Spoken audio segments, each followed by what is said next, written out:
এসব কথা মাওলানা মওদুদী লিখেছেন পৃষ্ঠা নম্বর 134-35। এই 148 পৃষ্ঠাতে রয়েছে যে মুআবিয়া রাদিয়াল্লাহু তাআলা আনহুর যখন শেষ সময়ের দিক আসলো তখন তিনি চিন্তা করলেন যে আমার পরে কে খলিফা হবে। তখন নিজের ছেলেকে স্থলাভিষিক্ত নায়েব বা ওলি আহাদ নিযুক্ত করলেন, তার নাম নিযুক্ত করে দিলেন যে আমার পরে খলিফা হবে কে, ইয়াজিদ। এই বিষয়টি তুলে ধরেছেন। আর এই বিষয় তুলে কি কিসসা বয়ান করেছেন শোনেন।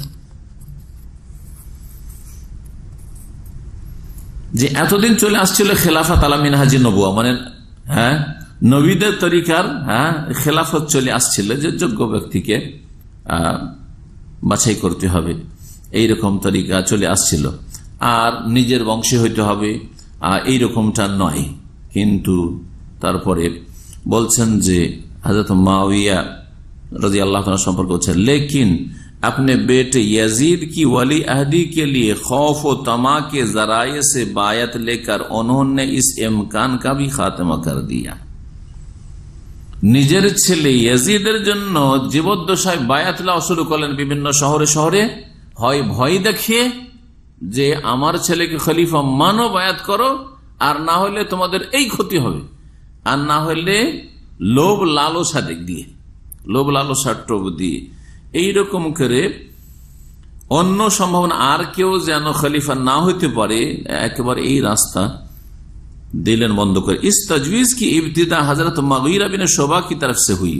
এই ইয়াজিদ যে খলিফা হলেন এটা শুরু হলো কি করে, বলছে মুগীরা বিন শুবা। এখন মুগীরা বিন শুবাও এনিও বড় দোষী, রাফেজি শিয়াদের কাছে বড় দোষী, আর মাওলানা মওদুদী একজন ওই শিয়াপন্থী এবং শিই উনি ইয়াতাসাত্তার বিসুন্নাহ, যেমন তার সম্পর্কে বলেছেন একজন বড় আলেম যে সে একজন শিয়া ছিল কিন্তু সে মুখোশধারী ছিল সুন্নিদের। এই প্রস্তাব কে পেশ করলো যে আপনি ছেলেকে খলিফা বানান, মুগীরা বিন শুবা। हजरत मुआविया उन्हें कूफा की गवर्नर से माजूल करने का इरादा रखते थे। কেমন করে হইলো যে কুফার গভর্নর ছিলেন মুগীরা বিন শুবা। মুগীরা বিন শুবা দেখলেন যে আমাকে তো এখান থেকে বরখাস্ত করে দেবে, সরিয়ে দেবে, তো আমি এমন একটা কাজ করি, দরদ দেখাই মুআবিয়ার, তাহলে যাতে করে আমার গভর্নরিটা ঠিক থাকে। उन्हें इसकी खबर मिल गई, फौरन कुफा से दिमाश्क पहुंचे, कुफा থেকে দামেস্কে গেলেন, इराक থেকে शाम देश, और यजीद से मिलकर कहा, यजीद साथ साक्षात करलें मुगीरा बिन शुबा। साहबा के अकाबिर और कुरैश के बड़े लोग दुनिया से रुखसत हो चुके हैं, बड़ो बड़ो साहबा के दुनिया থেকে চলে গেছেন, कुरैशরা दुनिया থেকে চলে গেছেন বেশিরভাগ। मेरी समझ में नहीं आता कि अमीर तुम्हारे लिए बयात ले लेने में तामुल क्यों कर रहे हैं। আমি বুঝি না যে তোমার বাবা তোমাকে খলিফা কেন বানাতে চাইছে না, দ্বিধাদ্বন্দ্বে কেন, দ্বিধাগ্রস্ত কেন। यजीद ने इस बात का जिक्र अपने वालिद माजिद से किया। তখন ইয়াজিদ বাবার সাথে এরকম কথা বললো যে মুগীরা বিন শুবা এরকম বলছিল যে আব্বা আপনি দ্বিধাদ্বন্দ্ব কেন, আপনার পরে আমাকে খলিফা বানাবেন, এই তো আপনি দ্বিধাগ্রস্ত কেন, এই বিষয়টি আলোচনা করলো। उन्होंने हजरत मुगीरा को बुलाकर पूछा कि क्या बात है जो तुमने यजीद से कही। তখন মুগীরাকে ডাকলেন মুআবিয়া রাদিয়াল্লাহু আনহু যে কি ব্যাপার, তুমি আমার ছেলেকে কি বলছিলে। हजरत मुगीरा ने जवाब दिया, मुगीरा तখন जवाब बोलो जो अमीरुल मोमिनीन आप देख चुके हैं कि कत्ल उस्मान के बाद कैसे कैसे इख्तिलाफात और खून खराबे हुई। আপনি দেখলেন যে উসমান রাদিয়াল্লাহু তাআলা শাহাদাতের পরে কত রক্ত ঝরলো, আর উম্মতে মুসলিমার জামালের যুদ্ধে সিফিন এসব মিলে কত যে মানুষ খুন হইল আর অশান্তি কত হইল। अब बेहतर ये है कि आप यजीद को अपनी जिंदगी ही में वली अहद मुकर्रर करके बायत ले लें। এখন ভালো হবে যে আপনি ইয়াজিদকে আপনার নায়েব খলিফা স্থলাভিষিক্ত বানিয়ে অগ্রিম বায়াত লোকের সাথে নিয়ে নেন, তাকে अगर आपको कुछ हो जाए तो इख्तिलाफ बर्फा ना हो।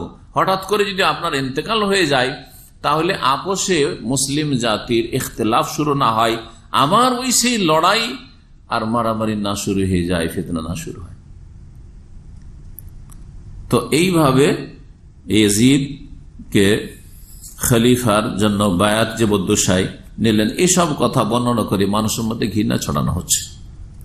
এই বিষয়টি ঠিক যে মুআবিয়া রাদিয়াল্লাহু তাআলা আনহু মুআবিয়া রাদিয়াল্লাহু তাআলা নিজের ছেলেকে যে তার স্থলাভিষিক্ত বানালেন, এই ক্ষেত্রে এই বিষয়টা তিনি চিন্তা করেছেন। 20 বছর তিনি খেলাফত করেছেন মুআবিয়া রাদিয়াল্লাহু তাআলা। এই 20 বছর ছিল শান্তির যুগ। তার আগে উসমান রাদিয়াল্লাহু তাআলা শহীদ হওয়ার পর থেকে যে প্রায় কাছাকাছি 5 বছর, 4.5 বছর আলী রাদিয়াল্লাহু তাআলা আর 6 মাস হাসান রাদিয়াল্লাহু আনহু, এই সময়টি যে অশান্তি আর মারামারি আর কত যে রক্ত ঝরলো মুসলিম সমাজের, আর বিশেষ করে অনেক সাহাবাই কেরামদের, তাবেঈনদের, এইসব যেন আগামীতে না হয়, হওয়ার আশঙ্কা যদি অন্য কাউকে দিয়ে বিশ্বাস তিনি করতে পারছিলেন না, এই বিষয়টা ঠিক আছে। কিন্তু এটা তুলে ধরে যেন দোষারোপ করা যে হে মুআবিয়া, আপনি আপনার ছেলেকে কেন খলিফা বানালেন? নবী করিম সাল্লাল্লাহু আলাইহি ওয়াসাল্লাম বলেছেন যে আমার উম্মতে খেলাফত আলা মিনহাজুন নবুওয়াত 30 বছর থাকবে, সুম্মা ইয়াকুনু মুলকান, তারপরে রাজত্ব থাকবে। তো নবী করিম সাল্লাল্লাহু আলাইহি ওয়াসাল্লাম রাজত্বের কথা বলেছেন, আর রাজত্ব হবে। আর শরীয়তে খেলাফত আলা মিনহাজুন নবুওয়াত যদি খেলাফত চলে সবচেয়ে ভালো, কিন্তু খেলাফত ছাড়াও বলা হয়েছে যে মুআবিয়া রাদিয়াল্লাহু তাআলা আনহুর যে রাজত্বের জামানাটা সেটা সবচেয়ে ভালো জামানা। আর তিনি চাইছিলেন যে এরপরে যেন আবার অশান্তি না শুরু হয়ে যায়, সেই জন্য তিনি ছেলেকে তার স্থলাভিষিক্ত নিযুক্ত করেছেন।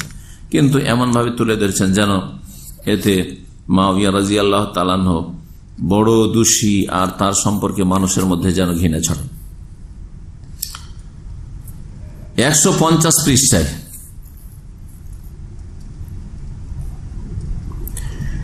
বলছেন জিয়াদ কি অফাত 53 হিজরি, जियाद उबैदुल्लाह बिन जियाद बाप जियाद की वफात के बाद हजरत मुआविया ने यजीद को वली अहद बनाने का फैसला कर लिया जे आमार छेले यजीद के आमी वली अहद माने आमार স্থলাভিষিক্ত বানাবো। और बास लोगों की राय हमवार करने की कोशिश शुरू कर दिया। তারপরে যারা প্রভাবশালী লোক তাদের মতামত নিজের পক্ষে নেওয়ার চেষ্টা করলেন যাতে করে আপোষে আবার কলহ না शुरू হয়। इस सिलसिले में उन्होंने हजरत अब्दुल्लाह बिन उमर को 1 लाख दिरहम भेजे और यजीद की बैअत के लिए राजी करना चाहा। 1 লক্ষ दिरहम পাঠালেন কার কাছে? আব্দুল্লাহ বিন উমর রাদিয়াল্লাহু আনহুর কাছে। और यजीद की बैअत के लिए राजी करना चाहिए, যে यजीদের बैअत নিচ্ছি আমার পরে খলিফা হবে, আপনি এতে রাজি হয়ে যান। তখন বেঁচে ছিলেন উমর রাদিয়াল্লাহু আনহু ছেলে প্রখ্যাত সাহাবী আব্দুল্লাহ বিন উমর রাদিয়াল্লাহु अन्हु। उन्होंने कहा अच्छा ये रुपया इस मकसद के लिए भेजा गया है तो फिर तो मेरा दिन मेरे लिए बड़ा ही सस्ता हो गया। এই উদ্দেশ্যে যদি 1 লক্ষ টাকা আমার কাছে পাঠানো হয় তাহলে আমার দিন ইসলাম তাহলে আমার কাছে বড়ই সস্তা হয়ে গেছে যে আমি 1 লাখ দিরহামে আমার ধর্ম বিক্রি করে দিলাম, দিন বিক্রি করে দিলাম। ये कहकर उन्होंने रुपया लेने से इनकार कर दिया। এই বলে তিনি এই উপঢৌকন নিতে অস্বীকার করলেন। বলতে চাইছেন মুআবিয়া রাদিয়াল্লাহু মানুষকে টাকা দিয়ে দিয়ে খরিদ করেছেন আর আব্দুল্লাহ বিন উমরকে খরিদ করার চেষ্টা করেছেন। এসব কিসসা কাহিনী আল্লাহ রাব্বুল আলামিন ভালো জানেন, কিন্তু এসব জাল আর জয়ীফ আর কত রকম মিথ্যা কথা দিয়ে মানুষের অন্তরকে একেবারে ঘৃণাতে ভরে দিয়েছে। এইরকমই 153 পৃষ্ঠাতে মুআবিয়া রাদিয়াল্লাহু তাআলা আনহু সম্পর্কে বড়ই অবমাননামূলক কথা রয়েছে যেগুলি সময়ের স্বল্পতার জন্য বর্ণনা করছি না। 160 পৃষ্ঠায় বলছেন যে এই যে পরিবর্তন খেলাফতে রাশেদার পরে মুআবিয়া রাদিয়াল্লাহু আনহু জামানাতে যে পরিবর্তনগুলি আসলো, বলছেন যে दूसरी नुमाया तब्दीली ये थी कि दौरे मुलूकियत के आगाज ही से बादशाह किस्म के खुलाफा ने कैसर और किसरा का सा तर्ज जिंदगी इख्तियार कर लिया। খলিফা রাশেদিনের যুগের পরে যখনই বাদশাহী শুরু হলো, মুলুকিয়াত রাজত্ব শুরু হলো, এই তার শুরুতেই তারা রোমান শাসক রাজা আর পারস্য রাজাদের মতো জাঁকজমকপূর্ণ ভোগবিলাসের জীবন যাপন শুরু করে দিল। মুআবিয়া সম্পর্কে এইসব সমালোচনা। और उस तरीके को छोड़ दिया जिस पर नबी करीम सल्लल्लाहु अलैहि वसल्लम और 4 खुलाफा राशिदीन जिंदगी बसर करते थे। যেমন নবী করিম সাল্লাল্লাহু আলাইহি ওয়াসাল্লাম জীবন ছিল, 4 খলিফার জীবন ছিল, সেই রকম জীবনটা তারা বাদ দিলেন।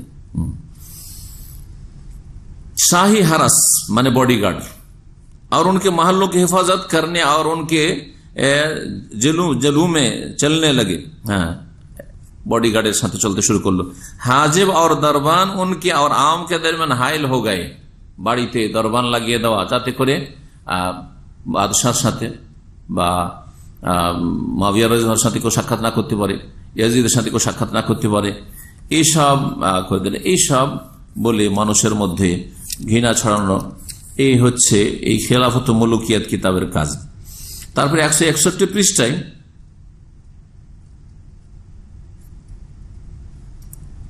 बोलছেন, लेकिन मुलूकियत का दौर शुरू होते ही इस नमूने को छोड़कर रोम और ईरान के बादशाहों का नमूना इख्तियार कर लिया गया, और इस तब्दीली का इब्तिदा हजरत मुआविया के जमाने में हो चुकी थी। मुआविया जमानाতেই এরকম ভোগবিলাসী জীবন শুরু হয়ে গেছে, बाद में ये बराबर बढ़ती ही चलेगी, তারপর এই ভোগবিলাসী জীবন আর বৃদ্ধি পেতেই থাকলো। এই সব হচ্ছে সমালোচনা আর মানহানিকর কথা মওদুদীর মুআবিয়া রাদিয়াল্লাহু তাআলা আনহু সম্পর্কে। 173 বলছেন যে যখন রাজতন্ত্র शुरू हुआ मुआविया जमाने मगर जब मुलूकियत का दौर शुरू आया तो बादशाहों ने अपने मफाद, अपनी सियासी अगराद और खुसूसन अपनी हुकूमत के क़याम व बका के मामले में शरीयत की आयद की हुई किसी पाबंदी को तोड़ डालने और उसकी बांधी हुई किसी हद को फांद जाने में ताअम्मुल ना किया। রাজতন্ত্রের যুগ যখন আসলো তখন নিজের ফায়দা লুটার জন্য, তারপর নিজের রাজনৈতিক উদ্দেশ্য হাসিল করার জন্য আর নিজের গদিকে মজবুত করার জন্য शरीयत की आयद की हुई किसी पाबंदी को तोड़ डालने और उसकी बांधी हुई किसी हद को फांद जानने में कोई ताअम्मुल ना किया। শরীয়তের বিধি বিধান আর সীমানা এই সব পার করার ক্ষেত্রে কোন রকমের কোন পরোয়া করলেন না, বেপরোয়া হয়ে যা ইচ্ছা তাই তারা করলেন। नऊजुबिल्लाह।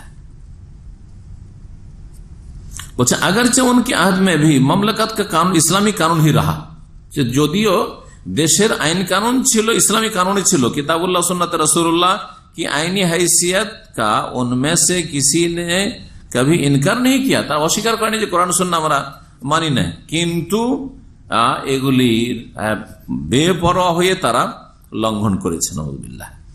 लेकिन उन बादशाहों की सियासत दीन के ताबे ना थी, রাজাদের এই রাজনীতি दीনের আওতাভুক্ত ছিল না, उसके तकाजे वो हर जायज और नाजायज तरीके से पूरा करते थे, जायज होगा नाजायज सब কিছু করত যা স্বার্থে হইতো, और इस मामले में हलाल और हराम की तमीज रवा ना रखते थे, हलाल हरामेर কোনো পার্থক্য ছিল না। मुख्तलिफ खुलाफाए बनी उमैया के अहद में कानून की पाबंदी का क्या हाल रहा, इसे हम आगे के सतुर में बयान करते हैं। বিভিন্ন রাজাদের যুগে আইন কানুনের অবস্থা কি ছিল আমি বর্ণনা করব। তারপরে বলছেন हजरत मुआविया के अहद में, मुआविया जुगेर अवस्था, ये पॉलिसी हजरत मुआविया के अहद ही से शुरू हो गई थी। আইন কানুন মানা মানি নাই, নিজের রাজনৈতিক উদ্দেশ্যের জন্য যে কোনো কাজ করো আর শরীয়তের বিধিবিধান লঙ্ঘন করো, এটা শুরু হয়েছে মুআবিয়া রাদিয়াল্লাহু তাআলা আনহুর যুগ থেকে। সব কথা